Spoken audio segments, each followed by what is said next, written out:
दुनिया सांस रोककर देख रही थी। सालों के शांत माहौल के बाद दुनिया भर की अर्थव्यवस्था एक और झटके के लिए तैयार थी। 2 अप्रैल 2025 को पूर्व राष्ट्रपति डोनाल्ड ट्रंप एक बार फिर अमेरिका के शीर्ष पर एक ऐसी घोषणा की जिससे पूरी दुनिया में हलचल मच गई। वो नए टैरिफ लगा रहे थे, 1 या 2 देशों पर नहीं बल्कि 90 से ज्यादा देशों पर। दुनिया अविश्वास में देखती रही क्योंकि पिछले बड़े व्यापार युद्ध का सूत्रधार अपनी पुरानी चालों पर लौट आया था।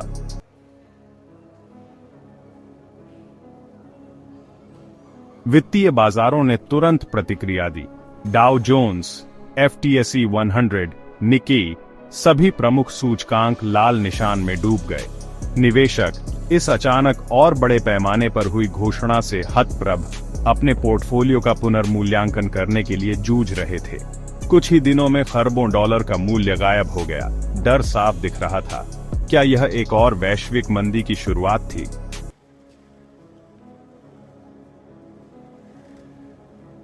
स्थिति की गंभीरता को समझने के लिए हमें यह समझने की जरूरत है कि टैरिफ क्या होते हैं और वे वैश्विक व्यापार के जटिल जाल को कैसे प्रभावित करते हैं। सीधे शब्दों में कहें तो टैरिफ दूसरे देश से आयात किए गए सामान पर लगाया जाने वाला टैक्स है। मान लीजिए आप एक स्मार्टफोन खरीद रहे हैं। अगर आपकी सरकार किसी खास देश से आयात किए गए स्मार्टफोन पर 20% टैरिफ लगाती है तो आपके फोन की कीमत काफी बढ़ जाती है।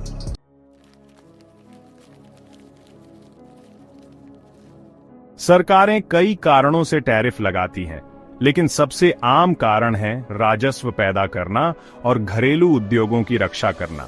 एक ऐसे देश का उदाहरण लेते हैं जो चावल पैदा करता है।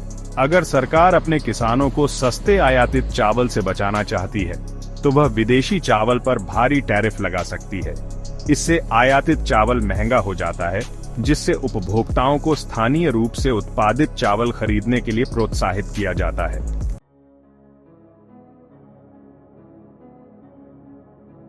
ऊपरी तौर पर यह एक अच्छा विचार लग सकता है। आखिरकार नौकरियों की रक्षा करना और स्थानीय व्यवसायों का समर्थन करना अक्सर आवश्यक सरकारी काम माना जाता है, और वास्तव में टैरिफ कुछ मामलों में नए उद्योगों को विकसित होने और स्थापित विदेशी कंपनियों के साथ प्रतिस्पर्धा करने में मदद कर सकते हैं। वे घरेलू उत्पादकों को नया करने और अधिक प्रतिस्पर्धी बनने के लिए थोड़ा समय दे सकते हैं।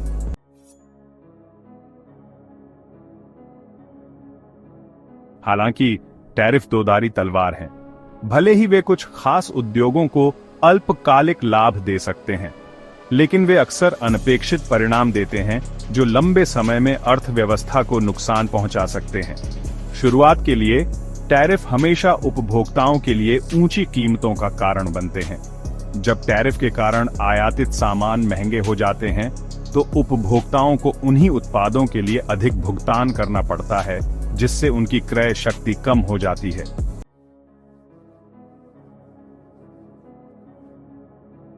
इसके अलावा टैरिफ अक्सर दूसरे देशों से बदला लेने के लिए उकसाते हैं।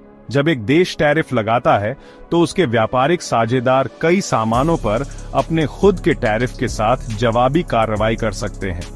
ये जल्दी से टैरिफ युद्ध में बदल सकता है, जहां हर देश टैरिफ बढ़ाता रहता है, जिससे सभी पक्षों के व्यवसायों और उपभोक्ताओं को नुकसान होता है। मुक्त व्यापार और अंतर संबंधों के सिद्धांतों पर बनी वैश्विक अर्थव्यवस्था को नुकसान होता है, क्योंकि व्यापार बाधाएं बढ़ती हैं।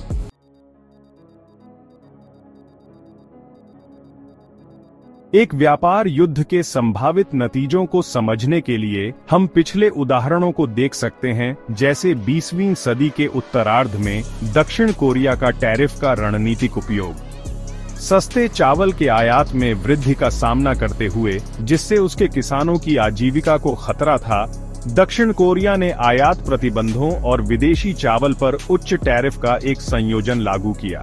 इससे उसके घरेलू चावल उद्योग को आधुनिकीकरण और अपनी प्रतिस्पर्धात्मकता बढ़ाने का समय मिला।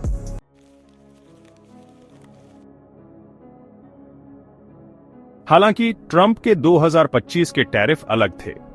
एकतरफा और पूर्व परामर्श के बिना लगाए गए, उन्हें कई देशों, विशेष रूप से चीन द्वारा उनकी अर्थव्यवस्थाओं पर सीधे हमले के रूप में देखा गया। चीन ने, जो कभी भी चुनौती से पीछे नहीं हटता, अमेरिकी सामानों की एक श्रृंखला पर टैरिफ लगाकर उसी तरह जवाब दिया।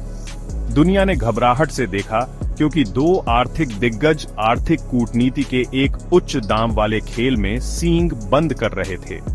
कृपया लाइक, शेयर और सब्सक्राइब करें ताकि आपको और भी जानकारीपूर्ण वीडियो मिल सकें।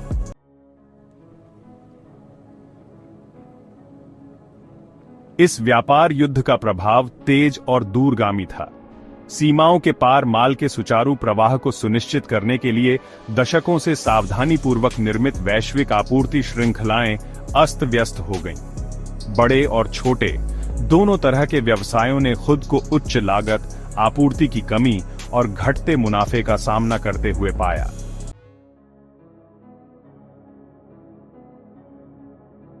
वैश्विक अर्थव्यवस्था की परस्पर जुड़ी प्रकृति का मतलब था कि दर्द केवल संयुक्त राज्य अमेरिका और चीन तक ही सीमित नहीं था। जैसे जैसे व्यापार युद्ध बढ़ता गया, अन्य देशों को संपार्श्विक क्षति के डर से पक्ष लेने के लिए मजबूर होना पड़ा या युद्ध में फंसने का जोखिम उठाना पड़ा। स्थिति ताश के घर के समान थी। प्रत्येक नए टैरिफ के साथ अस्थिरता की एक और परत जुड़ जाती है, जिससे पूरी इमारत गिरने का खतरा होता है।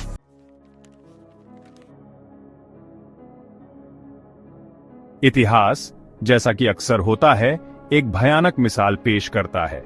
1930 के दशक में संयुक्त राज्य कांग्रेस ने महामंदी के दौरान अमेरिकी नौकरियों की रक्षा करने के एक गुमराह करने वाले प्रयास में कुख्यात स्मूट-हॉली टैरिफ अधिनियम पारित किया। यह अधिनियम, जिसने 20,000 से अधिक आयातित वस्तुओं पर टैरिफ बढ़ा दिए, को व्यापक रूप से मंदी को बढ़ाने वाला माना जाता है, जिसने मंदी को वैश्विक आर्थिक तबाही में बदल दिया।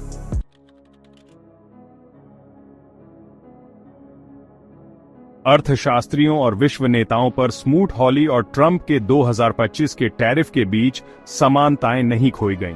संरक्षणवाद का साया, जो सदियों से दुनिया को परेशान करता रहा था, प्रतिशोध के साथ लौट आया था। द्वितीय विश्व युद्ध के बाद इस तरह के विनाशकारी व्यापार युद्धों को रोकने के लिए स्थापित अंतर्राष्ट्रीय निकाय, विश्व व्यापार संगठन, बढ़ते तनाव को रोकने के लिए शक्तिहीन लग रहा था।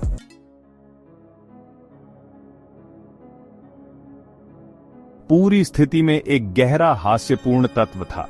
संरक्षणवाद के लगभग बेतुके प्रदर्शन में ट्रंप ने उन देशों और क्षेत्रों से माल पर भी टैरिफ लगाया जिनका अमेरिका को लगभग कोई निर्यात नहीं था, जिसमें हर्ड द्वीप और मैकडोनाल्ड द्वीप जैसी जगहें भी शामिल थीं, जहां ज्यादातर पेंगुइन रहते हैं।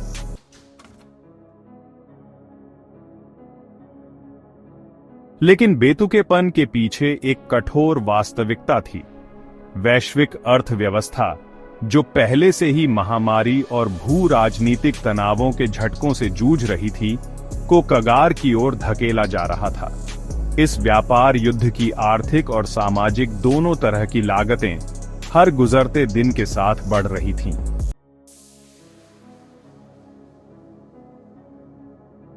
जैसे जैसे व्यापार युद्ध आगे बढ़ा, एक अनोखा पैटर्न उभरने लगा। सोशल मीडिया से कभी न कतराने वाले डोनाल्ड ट्रंप ने ट्विटर का रुख किया, जो घोषणाओं के लिए उनका पसंदीदा मंच है। कई ट्वीट्स में उन्होंने बारी बारी से चीन को उसके अनुचित व्यापार व्यवहार के लिए फटकार लगाई और अमेरिकी जनता को आश्वस्त किया कि अर्थव्यवस्था मजबूत है, उनसे शेयर बाजार में गिरावट को खरीदने का आग्रह किया।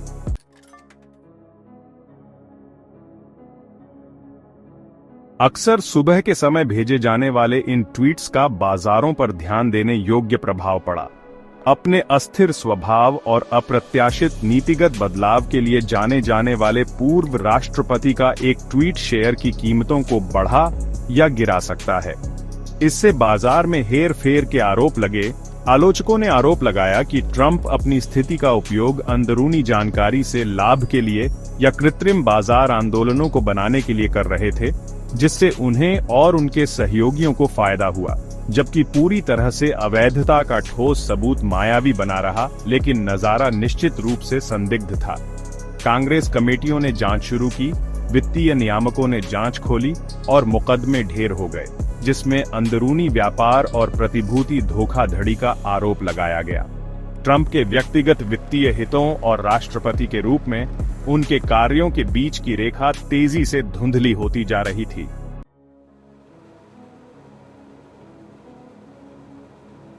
ट्रंप ने अपनी तरफ से आरोपों को नकली खबर और अपने राजनीतिक विरोधियों द्वारा रची गई चुड़ैल की तलाश के रूप में खारिज करते हुए अडिग रहे। उनके समर्थक, जिनमें से कई ने उनके लोक लुभावन संदेश और वॉशिंगटन भ्रष्टाचार के दलदल को खत्म करने के उनके वादों को अपनाया था, आरोपों से बेफिक्र लग रहे थे।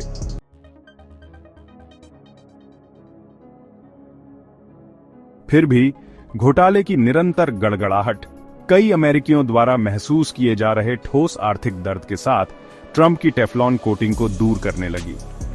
राष्ट्रपति पद पर कभी निहित विश्वास, यह विश्वास कि उन्होंने राष्ट्र के सर्वोत्तम हित में काम किया, कम हो रहा था और इसके स्थान पर बेचैनी की भावना बढ़ी। ये एहसास कि खेल के नियम धांधली वाले थे, कि व्यवस्था बाकी सभी की कीमत पर अमीरों और ताकतवरों को फायदा पहुंचाने के लिए बनाई गई थी।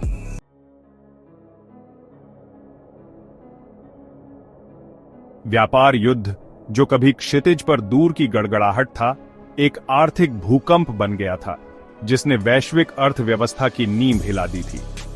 आधुनिक दुनिया का अंतर संबंध, व्यापार उदारीकरण और तकनीकी प्रगति के दशकों का प्रमाण का मतलब था कि वॉशिंगटन और बीजिंग से निकलने वाला दर्द दुनिया के हर कोने में महसूस किया गया था।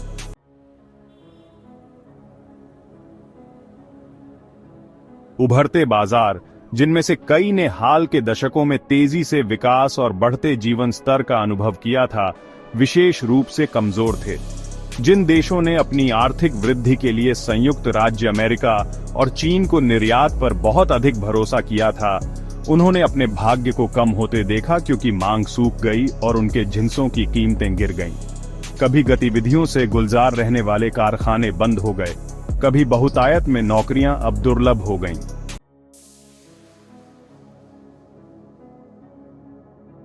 व्यापार युद्ध ने वैश्विक अर्थव्यवस्था के बारे में एक मूलभूत सच्चाई को उजागर किया। इसका अंतर संबंध, जबकि विकास और समृद्धि का स्रोत, कुछ प्रमुख खिलाड़ियों पर एक खतरनाक निर्भरता भी पैदा करता है। जब वे खिलाड़ी राष्ट्रवादी आवेगों या अदूरदर्शी राजनीतिक गणनाओं से प्रेरित होकर नियम आधारित व्यापार प्रणाली से अलग होने का फैसला करते हैं, तो परिणाम दूर दूर तक महसूस किए जाते हैं।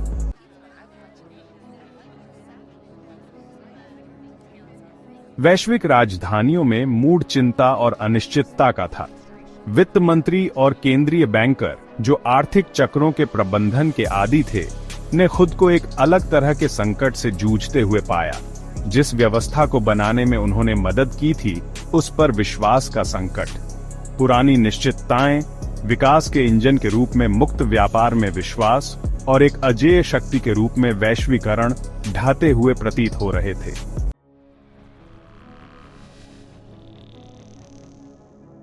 दुनिया देखती रही, सांस रोककर, क्योंकि संरक्षणवाद के साये ने वैश्विक अर्थव्यवस्था पर एक लंबी छाया डाली।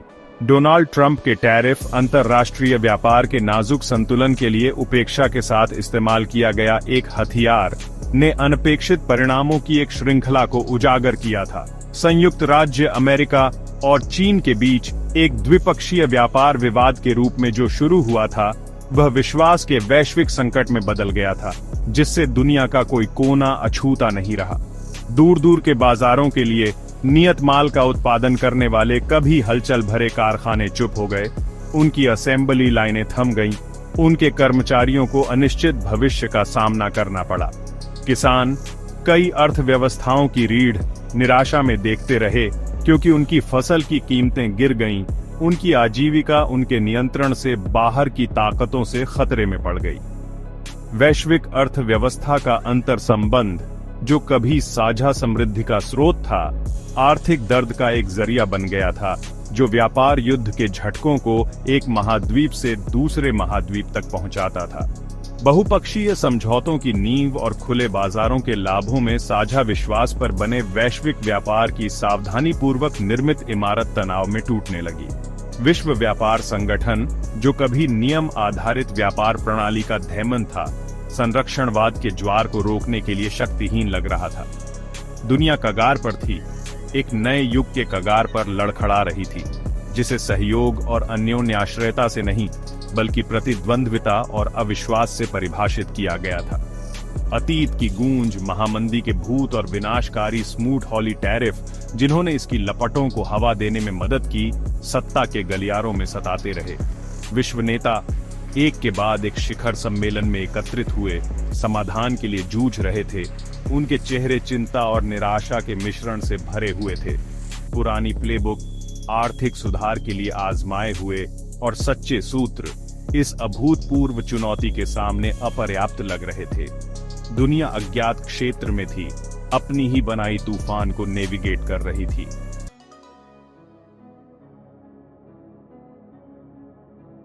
फिर भी सबसे अंधेरे समय में भी हमेशा आशा होती है।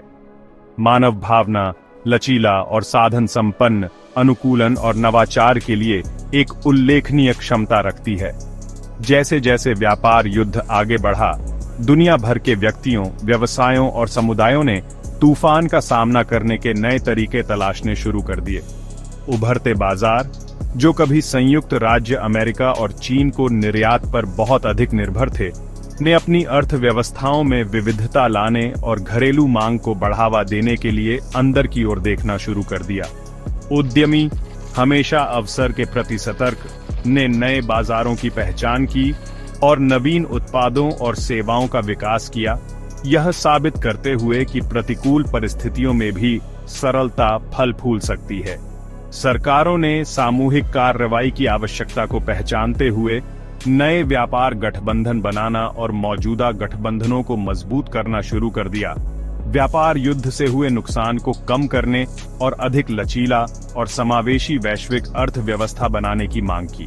व्यापार युद्ध, जबकि निस्संदेह बड़ी चुनौती और अनिश्चितता का समय था, एक वेकअप कॉल के रूप में भी काम किया।